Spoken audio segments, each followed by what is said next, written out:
Buenas, profesor y compañeras. El día de hoy les vamos a hablar acerca del tema de proteínas, sobre un poco del fundamento teórico y del procedimiento que vamos a llevar a cabo en el laboratorio. Esta presentación está a cargo de mi compañero Diego Ulloa, mi compañera Carola Campos y mi persona.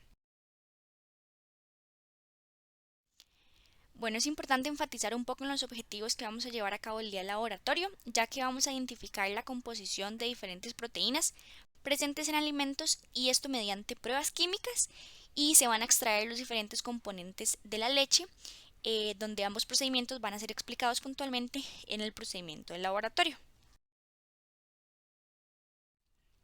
Bueno, vamos a iniciar hablando de qué es una proteína. Básicamente estas son estructuras bioquímicas altamente complejas que se encuentran en todas las células vivas desempeñando funciones de gran importancia en cada organismo. Estas están compuestas principalmente de carbono, hidrógeno, oxígeno y nitrógeno. Las proteínas poseen comunidades base, cadenas formadas por aminoácidos, los cuales se definen como una molécula que contiene un grupo amino y un ácido y están enlazados a través de enlaces amida. Ok, aquí les presentamos el código genético, ya que este es de gran importancia para la síntesis de proteínas, ya que se define como el conjunto de reglas que define cómo se traduce una secuencia de nucleótidos de ARN a una secuencia de aminoácidos en una proteína.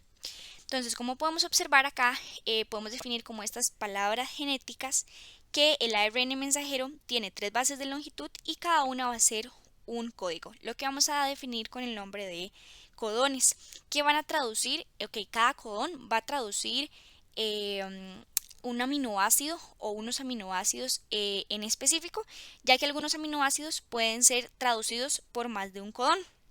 Entonces, en general, el código genético se compone de 64 codones, donde especifican alrededor de 20 aminoácidos. Como podemos observar aquí tenemos el AUG, que es la metionina, que este corresponde al codón de inicio, es donde inicia nuestra secuencia de aminoácidos. Y estos 3 codones que se indican con stop son los codones de paro o codones de stop, donde va a terminar nuestra cadena, nuestra secuencia de aminoácidos. Y es importante resaltar que es todo este orden, como se vaya a ordenar los codones, van a determinar el orden de los aminoácidos en la cadena polipeptídica al final.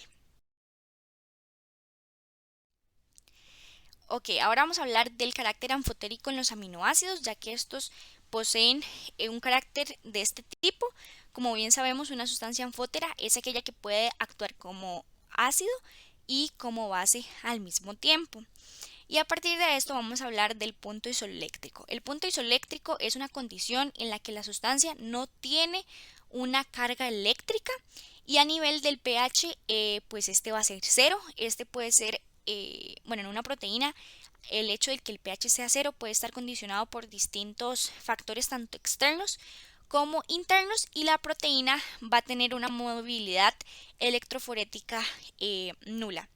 Entonces, cuando un aminoácido posee un pH neutro, un pH cero, se le va a llamar estructura neutra o suiterión. Suiterión siempre va a ser pH cero. Y como podemos observar, existen aminoácidos con pHs, con pHs bajos, como sustancias ácidas, y con pHs bajos, con pHs altos, como sustancias básicas. Ok, ahora les vamos a hablar un poco del enlace peptídico. Como bien hablamos al principio, mencionamos que los aminoácidos están conformados por enlace aminas. Los enlaces aminas se van a traducir a enlaces peptídicos. Y un enlace peptídico va a ser de tipo covalente, entonces va a ser aquel enlace que va a unir los aminoácidos. Y a nivel de aminoácidos va a ser un grupo carboxilo con un grupo amino. Como podemos observar en la fotografía, en el enlace peptídico se forma entre el átomo de carbono de esta molécula y entre el átomo de nitrógeno de esta otra molécula. Para que se forme el enlace peptídico se debe desprender una molécula de agua. Es importante enfatizar en esto. Y estos enlaces se caracterizan por ser planos, rígidos y son las estructuras proteicas más pequeñas que existen. Bueno, ahora les vamos a hablar sobre los niveles de organización de la estructura de una proteína, los cuales son 4. Sin embargo, es importante enfatizar en que no todas las proteínas van a tener estos mismos 4 niveles. Bien, tenemos la estructura primaria, la cual es simplemente una cadena de aminoácidos. Esta es la que le va a dar a la proteína su identidad única. Esta es básicamente muy sencilla. Ok, la estructura secundaria es el plegamiento de cadena de aminoácidos gracias a los puentes de hidrógeno que se encuentran entre los enlaces amida más cercanos. Es importante recalcar que el proceso mediante el cual la proteína adapta su forma se le denomina plegamiento. Ok, estructura terciaria. Esta va a ser la forma en cómo la cadena peptídica se dobla y principalmente se enrosca debido a las fuerzas de interacción intramoleculares entre las cadenas laterales de los aminoácidos. Es importante recalcar que cada cadena peptídica va a acomodar su estructura terciaria de manera distinta, de modo que no se choquen entre sí y se va a conocer como subunidad. En esta estructura se va a adaptar una conformación globular, la cual va a mantener estable a la estructura proteica debido a la existencia de los enlaces radicales R en los aminoácidos.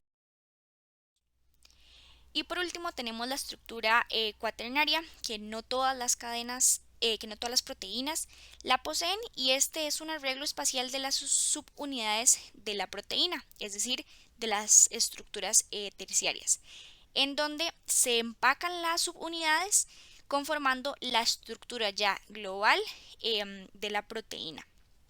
Esta también se enlazan por medio de enlaces débiles, como bien dije, en algunas proteínas. Y como se observa acá, vamos a tener distintas subunidades, como se muestra en la imagen. Ahora bien, voy a hablar un poco de las fuerzas intermoleculares para entender un poco el proceso de desnaturalización de proteínas. Entonces, a modo de recordatorio, tenemos las fuerzas ion dipolo. Esta era la unión entre un ion con una molécula polar. Tenemos los puentes de hidrógeno, la unión de un hidrógeno con enlaces con átomos de afuera de flúor, oxígeno y nitrógeno, más un par de electrones para formar el enlace. Y las fuerzas de Van der Waals están compuestas por dipolo-dipolo, dipolo inducido y las fuerzas de dispersión de London. La fuerza dipolo-dipolo era la unión de dos o más moléculas polares, y las fuerzas de dispersión de London son la unión de moléculas no polares.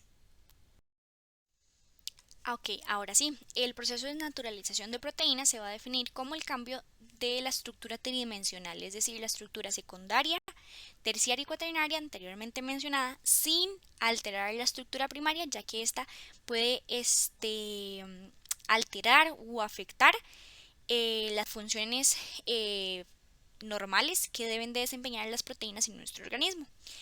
Y este proceso de naturalización se va a llevar a cabo debido a distintos factores específicamente externos, como por ejemplo el calor. El calor va a romper las fuerzas de dispersión de London y los puentes de hidrógeno, como por ejemplo cuando cocinamos un huevo. Cuando este se cocina, la proteína se va a descomponer, su estructura tridimensional se va a descomponer y va a perder estas propiedades. Después tenemos la luz ultravioleta, que al igual que el calor va a romper las fuerzas de dispersión de London y los puentes de hidrógeno, como por ejemplo cuando se produce una quemadura en la piel. Bueno, a nivel de cambios en el pH, los grupos R de los aminoácidos van a perder sus cargas iónicas y no pueden formar puentes salinos, por lo que la proteína va a cambiar de forma, es decir, va a perder también su estructura tridimensional. Y finalmente, los disolventes orgánicos, como los alcoholes, estos únicamente van a romper los puentes de hidrógeno, como por ejemplo el propanol al 70% es un agente antiséptico que mata bacterias y su capacidad antiséptica básicamente es desnaturalizando las proteínas de estas bacterias. Y por último, las sales de metales pesados como la plata, el mercurio y el plomo 2 van a romper las interacciones iónicas, es decir, las interacciones ion-dipolo y los puentes disulfuros. Listo, ya para terminar vamos a hablar de la clasificación de proteínas, ya que estas se van a dividir en conjugadas y simples. Sin embargo, las simples también se dividen en fibrosas y globulares. Ok, las fibrosas son proteínas largas y espirales, como su nombre lo dice, son similares a una fibra. Estas son insolubles en agua y dentro de sus funciones principales tenemos la proporción de estructura y fuerza y que estas se encuentran como componentes en los músculos, tejidos y en el cabello. A diferencia de las globulares tienen una estructura compleja, mucho más compleja de lo normal en su estructura terciaria. Estas son de forma compacta y esférica y al contrario de las fibrosas, estas sí son solubles en agua. Dentro de sus funciones también principales tenemos el transporte de oxígeno, la función de catalizar y de atacar objetos ajenos a lo normal en nuestro organismo. Ok, ahora vamos con las conjugadas, las cuales iniciamos con las lipoproteínas, posiblemente son las más conocidas, donde esta es la unión de una proteína más un lípido y las cuales ayudan a transportar lípidos a través del torrente sanguíneo. Las glucoproteínas sería la unión de una proteína más un carbohidrato. Estas van a estar presentes en la membrana celular, ya que van a ayudar al transporte de sustancias a través de esta membrana. Y también pueden actuar como defensores ante distintas infecciones virales. Bueno, las nucleoproteínas, como su nombre lo dice, es la unión de una proteína más un ácido nucleico. Y por último tenemos las hemoproteínas, que sería la unión de una proteína más un grupo hemo. Entre sus funciones tenemos el transporte de oxígeno, ya sea hemoglobina, mioglobina, neuroglobina, la función de catalizar y las membranas de transporte activo.